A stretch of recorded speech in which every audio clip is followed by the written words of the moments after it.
এই বিকেল বিকেল আমরা ঘুরতে বেরিয়েছি তপোবনে।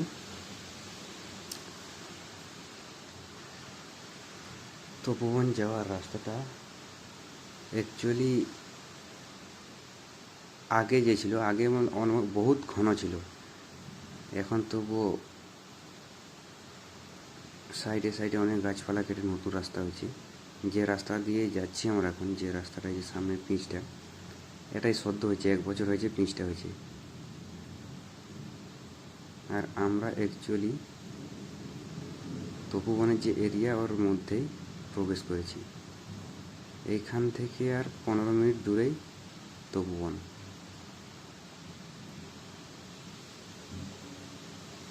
এই যে আমার এই গিম্বলটা দিয়ে ভিডিও শ্যুট করছি।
আমরা প্রায় পৌঁছে গেছি তপোবন মন্দিরের সামনে।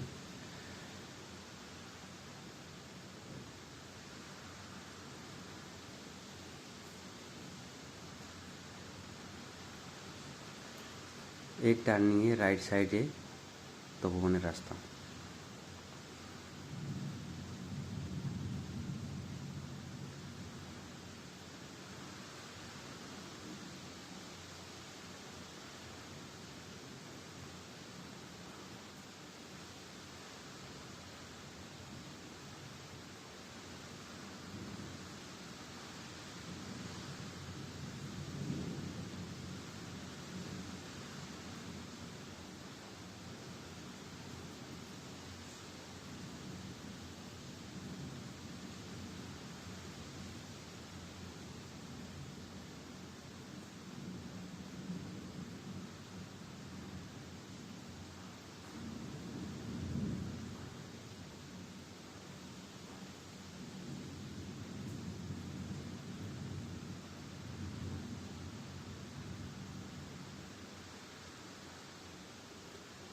এই জঙ্গল রাস্তা দিয়ে বিকালে আসলে একটাই অসুবিধা হয়,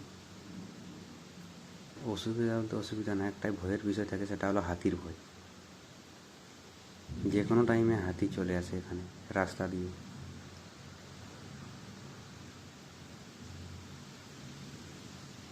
প্রায় পৌঁছে গেলাম আমরা। এই ছোট্ট একটা ব্রিজ দেখতে পাচ্ছেন, এই ব্রিজটার ওপারে কিন্তু মন্দিরটা পড়ে তপোবনের।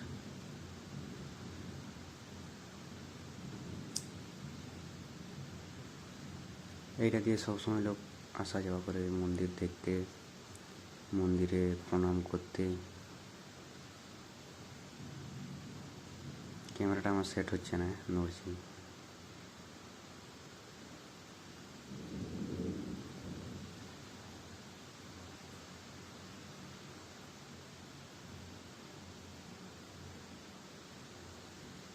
ব্রিজের মাঝ বরাবর একটা ফুল এখানে দেওয়া আছে। তো এইটা যখন ভিড় হয়, এখানে মেলা বসে, তখন এই সাইড থেকে যাওয়া এবং ওই সাইড থেকে আসার জন্য করা হয়েছে। এটা মন্দিরের ভেতরের সাইডের অংশ।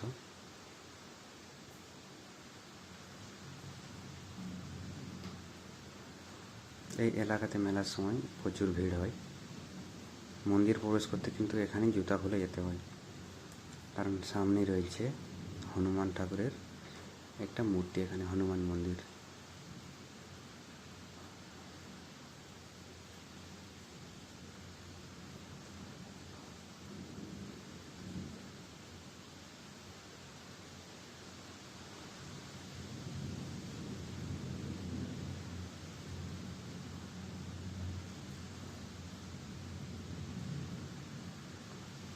এইখানে কীর্তন হয়, এখানে যখন মেলা সংক্রান্তি বসে। এটা সীতা মায়ের মন্দির, এর ভেতরে সীতা মায়ের মূর্তি আছে আর লবকুশের মূর্তি আছে।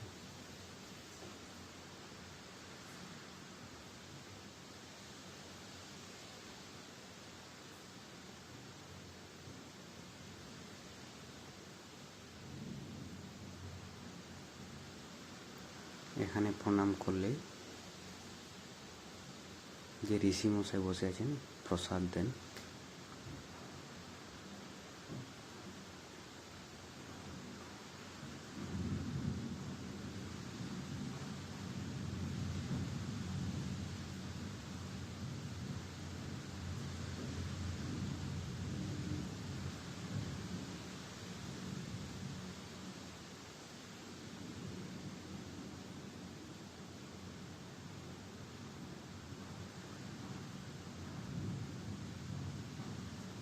এটা সীতাধুনি, এটা হচ্ছে মহাদেবের মন্দির সাইডে। এখানে সারা বছর আগুন জ্বলতে থাকে, আগুনটা কোনোদিন নিবে না। এটা যজ্ঞ করা হয় এখানে, মুনি ঋষিরা এখানে যজ্ঞ করেন বসে। এটা দিয়ে প্রবেশ করতে হয় এর ভেতরে।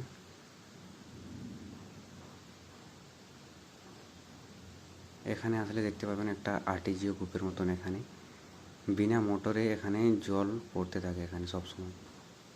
এটা মন্দিরের বাইরে, পরিবেশটা খুব সুন্দর লাগছে দেখতে। এটা সেই ব্রিজের নিচের যে জল, এখানে বৃষ্টির সময় ফুল জল যায়, এখানে ভর্তি জল যায় ব্রিজের মধ্যে দিয়ে। এবারে বাড়ি ফিরছি, হয়ে গেল সব দেখা। তপন।